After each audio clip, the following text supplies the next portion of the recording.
আসসালামু আলাইকুম। আমি ডক্টর সাবিহা আক্তার। আজকে আপনাদের সাথে আলোচনা করব শীতকালে বাচ্চাদের যখন নাক বন্ধ হয়ে যায় তখন বাবা মা হিসেবে আপনাদের কি করণীয় বা আপনারা ঘরোয়াভাবে কি করতে পারেন। সাধারণত শীতকালে যখন আবহাওয়া পরিবর্তন হয় তখন ঘরে ঘরে একটা সমস্যা দেখা যায়, সেটা হচ্ছে নাক বন্ধ হয়ে যাওয়া। অনেক সময় নাক পুরোপুরি ব্লক হয়ে যায়, নিঃশ্বাস নিতে কষ্ট হয়, রাতে বাচ্চারা ঘুমাতে পারে না, হঠাৎ করে কান্নাকাটি শুরু করে দেয়। এক্ষেত্রে আমরা কিছু ঘরোয়া নিয়ম ফলো করতে পারি। নাক বন্ধ হয়ে গেলে খুবই উপকারী কিন্তু কোনো সাইড ইফেক্ট ছাড়া একটা সমাধান হচ্ছে নর্মাল স্যালাইনের যে নেজাল ড্রপ পাওয়া যায়, এটি সবসময় বাসায় রাখার চেষ্টা করবেন। যখন বাচ্চাদের নাক বন্ধ হয়ে যায় 2 থেকে 3 ফোঁটা নর্মাল স্যালাইনের নেজাল ড্রপ বাচ্চার নাকে দিয়ে দিন। এতে বাচ্চার নাকের যে কফগুলো জমে আছে, মানে নাকের যে সর্দিগুলো জমে থাকে, সেগুলো নরম হয়ে যায়। তখন আপনি হালকা টিস্যু দিয়ে বা সাকশন দিয়ে এই ময়লাগুলো বের করে নিতে পারবেন। নাক বন্ধ খোলার জন্য বাষ্প খুবই উপকারী, তবে এক্ষেত্রে বাচ্চাকে সরাসরি গরম পানির কাছে নিয়ে যাবেন না। বাথরুমে দরজা বন্ধ করে গরম পানির ঝর্ণা ছেড়ে দিন এবং বাথরুমে সেই বাষ্পযুক্ত পরিবেশে বাচ্চাকে নিয়ে কিছুক্ষণ বসে থাকুন। বাচ্চার নাকে এই গরম উষ্ণ বাষ্পগুলো গেলে বাচ্চার নাকের ফোলাভাব কমে যাবে এবং প্রদাহ দূর হবে, এতে বাচ্চা আরাম পাবে। এছাড়া ঠান্ডা লাগলে বাচ্চাদের অনেক বেশি ডিহাইড্রেশন হয়, সেক্ষেত্রে বাচ্চাকে বারবার ঘন তরল দিন এবং সেটি যেন হালকা গরম হয়। এছাড়া নর্মাল পানি বা গরম স্যুপ বাচ্চাকে দিতে পারেন। যদি বাচ্চা দুধ বা ফর্মুলার উপরে থাকে তাহলে সেটি বারবার দিন। এতে বাচ্চা বারবার তরল পান করলে তার নাকের যে সর্দিগুলো আছে এগুলো নরম হয়ে যাবে।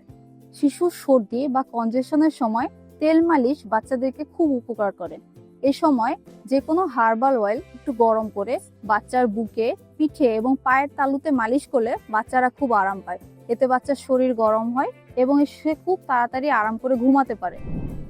উদাহরণস্বরূপ আমার কাছে কিডস কেয়ার ভিডির যে বেবি অয়েলটা আছে এটি খুব কাজের বা ভালো মনে হয়েছে। এতে রয়েছে কালো জিরা, তিসি বা অলিভ অয়েলের মতো অনেক প্রাকৃতিক উপাদান। এটিও আপনারা বাচ্চাদের ক্ষেত্রে ব্যবহার করতে পারেন। তবে বাচ্চাদের ক্ষেত্রে যে কোনো ধরনের হার্বাল অয়েলই শুধু বাহ্যিক ব্যবহারের জন্য, এটি নাকের ফুটো এবং মুখের কাছাকাছি কোথাও ব্যবহার করবেন না। শুষ্ক বাতাস বাচ্চাদের নাকে জ্বালা করে, এজন্য বাসায় কুল মিস্ট হিউমিডিফায়ার ব্যবহার করতে পারেন। এতে বাতাসে আর্দ্রতা বজায় থাকে এবং বাচ্চাদের নাকের পথকে ভেজা রাখে। যখন রাতে ঘুমাবে তার মাথা এবং ঘাড়ের নিচে একটা নরম বালিশ দিয়ে মাথাকে একটু উঁচু করে দিতে পারেন। এতে মিউকাস নিষ্কাশিত হতে সুবিধা হয় এবং বাচ্চারা আরাম করে ঘুমাতে পারে। সাধারণত বাচ্চাদের এই ধরনের সর্দি 2 থেকে 3 দিনের মধ্যে ঘরোয়া পদ্ধতিতে কমে যায় বা অনেকটা উন্নতি হয়ে যায়। কিন্তু যদি এতে উন্নতি না হয় তাহলে অবশ্যই আপনাকে ডক্টরের শরণাপন্ন হতে হবে। যদি আপনার বাচ্চার কফ 5 দিনের বেশি স্থায়ী হয় এবং তা হলুদ বা সবুজ কালারের পুরুলেন্ট ডিসচার্জ হয় তখন অবশ্যই তাকে ডাক্তার দেখাতে হবে।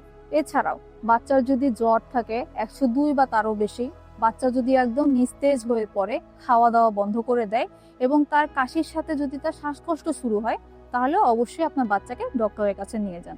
যে কোনো একজন শিশু বিশেষজ্ঞই আপনার সমাধান দিতে পারবে। অবশ্যই মনে রাখবেন, কোনো বাচ্চাকে কোনো ডক্টরের পরামর্শ ছাড়া ডিকনজেস্টেন্ট ড্রপ বা কফ সিরাপ দেওয়া উচিত নয়। এই সব ধাপগুলো মেনটেন করে আপনার বাচ্চাকে আপনি সর্দি থেকে নিরাময় করতে বা আরাম দিতে পারবেন। আপনার বাচ্চার যত্ন নেয় আপনাদের জন্য আমাদের পরামর্শ থাকবে। সুস্থ থাকবেন, ভালো থাকবেন। ধন্যবাদ।